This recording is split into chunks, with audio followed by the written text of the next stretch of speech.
Kolkata brigade সমাবেশে all India Muslim personal ল বোর্ডের যে সমাবেশ বিভিন্ন কারণে বাতিল করা হয়েছে। কাশ্মীরে পেহেলগামে জঙ্গি হামলার কারণে কলকাতা পার্সোনাল মুসলিম ল বোর্ডের স্থগিত রাখা হয়েছে কিছুদিন।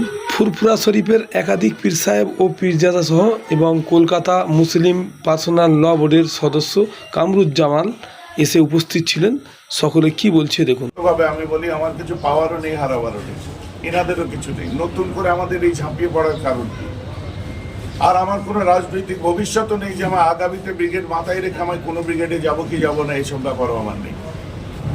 কেন্দ্রীয় সরকার ওয়াকাফ সংশোধনী আইন নামে যে কালা কানুন তৈরি করেছে তা যতক্ষণ পর্যন্ত প্রত্যাহার না হচ্ছে তার বিরুদ্ধে আন্দোলন চলবে। থেকে কন্যাকুমারী তার আন্দোলন করছে, সেখানে আমাকে যেই করতে হবে তার কি মানে? দিল্লিতে দিল্লির লোক, বোম্বের লোক, এই আন্দোলনটাই সব জায়গায় হচ্ছে। বাংলার মানুষ বাংলায় করছে। ঠিক আছে, ধন্যবাদ। সেটা হলো আজকের ফুরফুরা শরীফের বিভিন্ন দায়িত্বশীল পীরজাদাগণ এবং রাজ্যের বিভিন্ন মুসলিম সংগঠনের নেতৃস্থানীয়গণ একটা পশ্চিমবাংলা সহ পূর্ব ভারতের মানুষের কাছে আজও অত্যন্ত পবিত্র বিশ্বস্ত ভূমি এই ফুরফুরা শরীফ। সেই ফুরফুরা শরীফে বর্তমান একাধিক সম্মানীয় পীরজাদাগণের উপস্থিতিতে বাংলার বহু গুরুত্বপূর্ণ সংগঠনের নেতৃত্বের উপস্থিতিতে সারা রাজ্যের মানুষকে ফুরফুরা শরীফ থেকে এই বার্তায় দেওয়া হলো যে ওয়াকাফের কালা কানুন বাতিলের জন্য যে আন্দোলনের ঢেউ উঠেছে সেই ঢেউকে আপনারা গ্রামে গঞ্জে অব্যাহত রাখবেন। ব্রিগেড সভা আইনি জটিলতার কারণে স্থগিত হয়ে গেছে, তার মানে শেষ হয়ে যায়নি। বাংলার মানুষের এই ওয়াকাফ আইনকে কালা কানুনকে বাঁচানোর সাথে সাথে দেশকে বাঁচানোর, সংবিধানকে বাঁচানোর, গণতন্ত্রকে বাঁচানোর যে আন্দোলন, সে আন্দোলন কখনো থেমে যাবে না।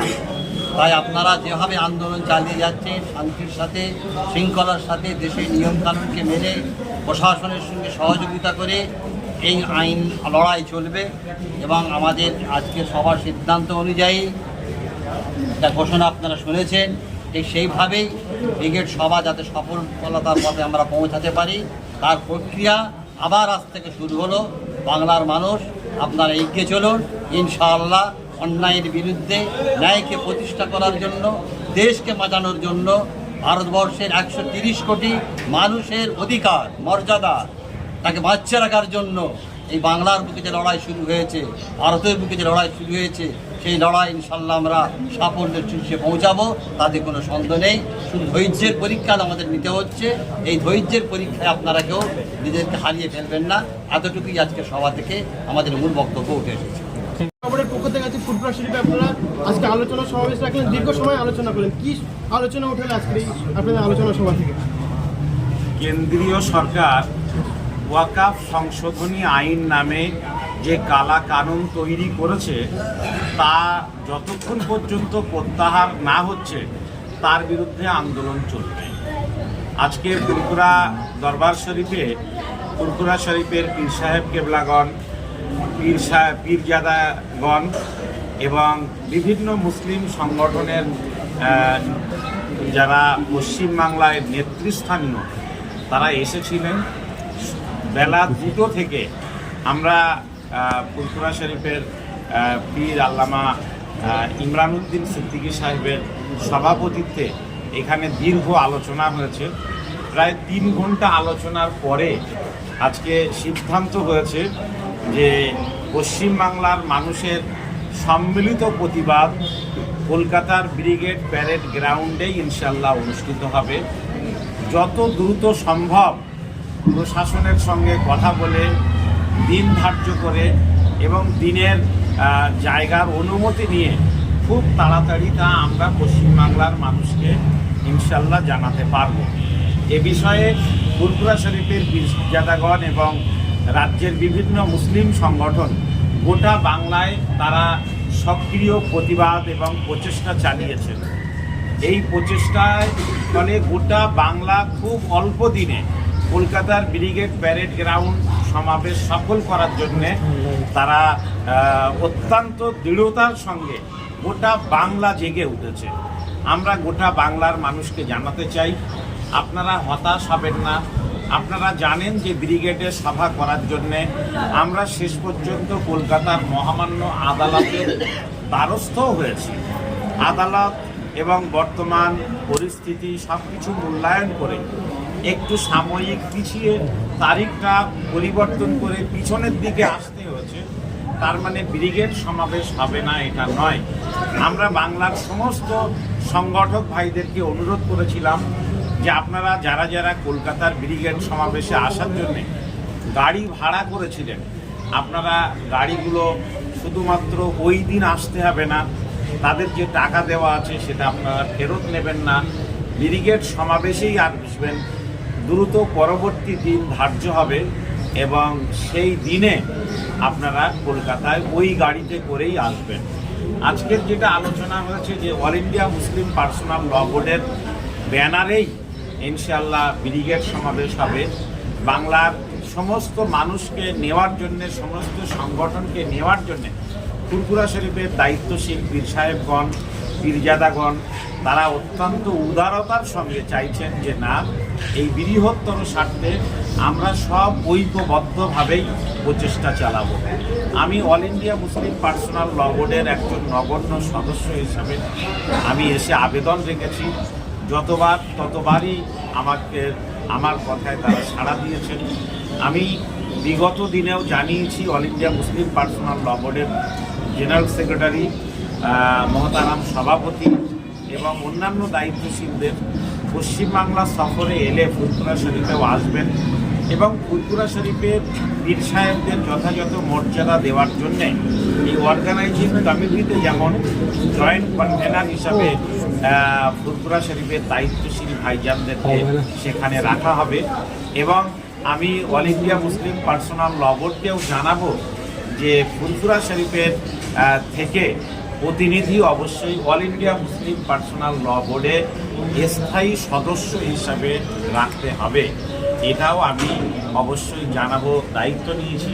আজকে লিখিতভাবে রেজুলেশন হয়েছে, সেই রেজুলেশন আমরা আজকে রাত্রেই দিল্লিতে পাঠিয়ে দেবো ইনশাল্লাহ এবং খুব তাড়াতাড়ি সভা সমাবেশ করার জন্য। এবং আজকে আমাদের ফুরফুরা শরীফে বিভিন্ন সংগঠনের মানুষেরা, বিভিন্ন মাসরাকের মানুষেরা তারা এসেছিলেন। এসে আমাদের ওয়াকফ যে কালা কানুন পাস হয়েছে সেটা নিয়ে একটা আলোচনা হলো যে আমাদের একটা সভা করার কথা ছিল ব্রিগেডে, যেটা নিয়ে বিভিন্ন প্রোপাগান্ডা আপনারা শুনছিলেন। কারো পছন্দ হচ্ছে, কারো পছন্দ হচ্ছে না, কেউ জানিয়েছে, কেউ জানায়নি। এখানে কার ছেলের মেয়ে বিয়ে হচ্ছে বা কী হচ্ছে আমি তো বুঝে উঠতে পারিনি। নতুন করে ব্যক্তিগতভাবে আমি বলি, আমার কিছু পাওয়ারও নেই, হারাবারও নেই, এনাদেরও কিছু নেই। নতুন করে আমাদের এই ঝাঁপিয়ে পড়ার কারণ কি? আর আমার কোনো রাজনৈতিক ভবিষ্যৎও নেই যে আমার আগামীতে ব্রিগেড মাথায় রেখে আমি কোনো ব্রিগেডে যাবো কি যাবো না এইসব ব্যাপারও আমার নেই। আজ আমরা যেটা দেখতে পেলাম অত্যন্ত বেদনাদায়ক ব্যাপার যে এত বড় একটা ঘটনা ঘটে গেল ভারতবর্ষের মাটিতে। কালা কানুন পাস হলো, যেটা বাবা সাহেব আম্বেদকরের রচিত সংবিধানকে ছেড়ছাড় করা হলো। সেখানে চিৎকার করার জন্য যখন কেউ আওয়াজ তুলছে, কেউ চিৎকার করছে, কেউ আওয়াজ তুলছে, পিছনে তকপা দিয়ে দেওয়া হচ্ছে সাম্প্রদায়িক, বা এটা মুসলমানদের আন্দোলন, হিন্দু মুসলমান খেলা চলে আসবে। পার্লামেন্টে যারা লড়াই করেছে তাদেরকেও স্যালুট জানাই, তারা তো মুসলমান নয়। আর বিভিন্ন স্কলার পার্সন যারা, ইন্টেলেকচুয়াল পার্সন যারা আজও লড়াই করছে আমাদের এই আন্দোলনে আছে, তাদেরকেও আমরা স্যালুট জানাই। বিভিন্ন সম্প্রদায়ের মানুষেরা আছে। এই আন্দোলন করতে গিয়ে মুর্শিদাবাদে একটা অপ্রীতিকর ঘটনা ঘটে গেল, যেটা না ঘটলেই ভালো হতো। অবাঞ্ছিত ঘটনা, প্রাণ গেল, তাদের প্রতি আমার সমবেদনা। উল্টো দিকে অনেক নিরীহ ছেলেদের সেই কেসের অন্তর্ভুক্ত করে তাদেরকে তুলে নেওয়া হলো, অথচ তারা তার সঙ্গে কোনোভাবে, আমরা গ্রাসরুট লেভেলে যেটা খবর নিয়ে আমরা হোমওয়ার্ক করে দেখেছি, পুরো তাদের সম্পর্ক নেই, অথচ সেই ছেলেগুলো কেস খেয়ে বসে রয়েছে। আমরা চাইবো একদিকে যেমন ব্রিগেড হোক। আর শুনুন একটা কথা ভেঙে দিই, ব্রিগেড ব্রিগেড ব্রিগেড নিয়ে যারা জলগোলা করছে, আমি যে দেখেছি ওই যে দেখেনি, এই হয়েছিল ওই হয়েছিল অমুক তমুক, না এখানে কোনো কামরুজ্জামান সাহেব ফ্যাক্টর, না কোনো হুজুর ফ্যাক্টর, না কোনো ফ্যাক্টর, কিছু ফ্যাক্টর নয়। আমরা হুজুররা, কামরুজ্জামান সাহেব এবং বিভিন্ন দলমতের মানুষ, বিভিন্ন সংগঠন এক জায়গায় হয়েছে, কারণ সওয়ালটা কম এসেছে। এখানে ব্যক্তিগত সব স্বার্থ ত্যাগ করে দিয়ে, ক্রোধ গ্লানি ত্যাগ করে দিয়ে, আমার মনে হয় যে এই জায়গাটায় যদি না ঝাঁপিয়ে পড়া হয়, কাল আল্লাহর কাছে আমাদেরকে মুখ দেখাতে হবে। বাকি রইল উৎপাদন যে সমস্ত কথাবার্তাগুলো উড়ে কানে আসছে, এসবের আমি চুল পরিমাণ গুরুত্ব দিই না। যে এই হলে ওই হবে, ও থাকলে ওই হবে, অমুক থাকলে অমুক হবে, এসব বাচ্চাদের ওই হাড়ি কাছি খেলা, ওসব গুরুত্ব দিই না আমি। বাকি আমরা যে আজ এখানে বসলাম, ব্রিগেড পারমিশন হবে, ব্রিগেড করব। পারমিশন হবে না ঘরে হাত চুড়ি হাতে দিয়ে বসে থাকবো? আর দেখতেই তো পাচ্ছেন সমস্ত রাজনৈতিক দল তারা ব্রিগেড করছে, সমস্ত দল রাজনৈতিক দলের তারা পারমিশন পেয়ে যাচ্ছে। আমাদেরও লক্ষ্য করার আছে কারা পারমিশন পাচ্ছে আর কারা পারমিশন পাচ্ছে না। পীড়িত কাদের সঙ্গে বেশি থাকলে পারমিশন পাওয়া যায়, আর আমরা কেন পেলাম না? যে আমাদের সেই পীড়িত নেই বলেই আজ আমরা পাইনি।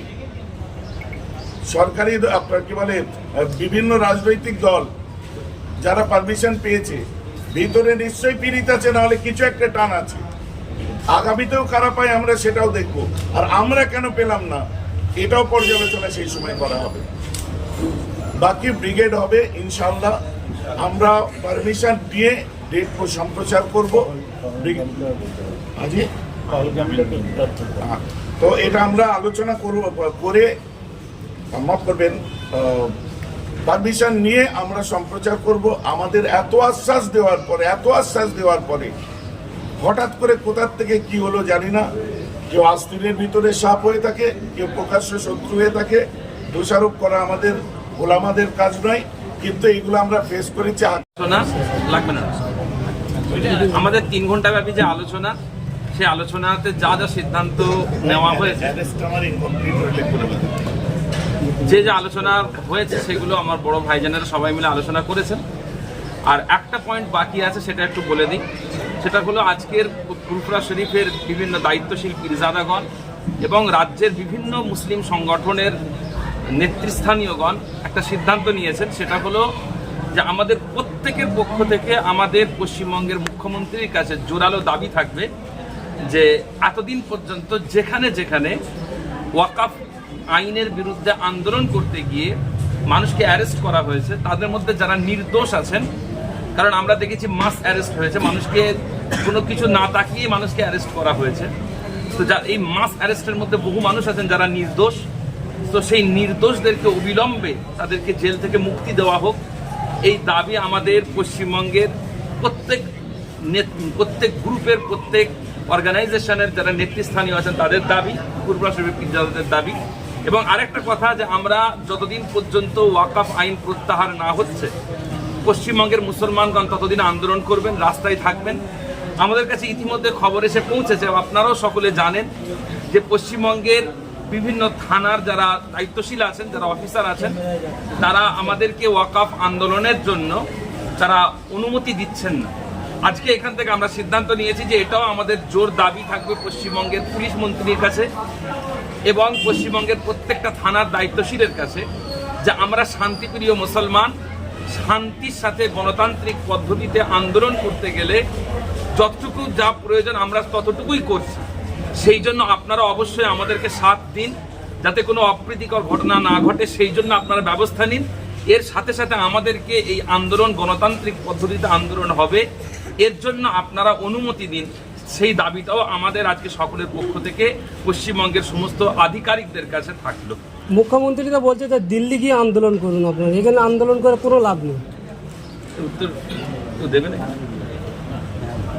দিল্লিতে আন্দোলন তো ভাগনের সোনপুরে যারা আন্দোলন করলো, ওরা সোনপুরটা দিল্লির মধ্যে নয়, সকালের মধ্যে 20 তারিখে এই যে অবাঞ্ছিত কথাবার্তা, মানে দিল্লিতেও হচ্ছে। কে বলেছে আন্দোলন? দিল্লিতেও আন্দোলন চলছে। করছে কারা? ওয়াকাফ এবং যারা সংবিধান প্রিয় মানুষেরা কাশ্মীর থেকে কন্যাকুমারী তারা আন্দোলন করছে।